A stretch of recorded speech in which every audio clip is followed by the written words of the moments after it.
मजा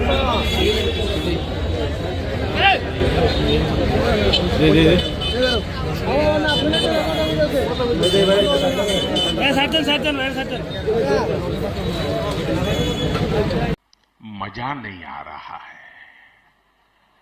বাংলাদেশ জাতীয় ছাত্র সমাজের নেতৃবৃন্দ জ্ঞাপন করছেন বাংলাদেশ জাতীয় ছাত্র সমাজ।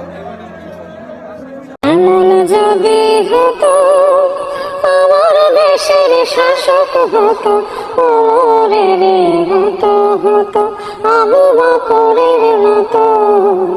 এমন যদি হতো আমার দেশের শাসক হতো, ওমরের মতো হতো আবু বকরের মতো। এমন যদি হতো প্রজার দুঃখে তাদের চোখে আসতো না রে ভুল, দেশের ভেতর পড়ে যেত শান্তি সুখের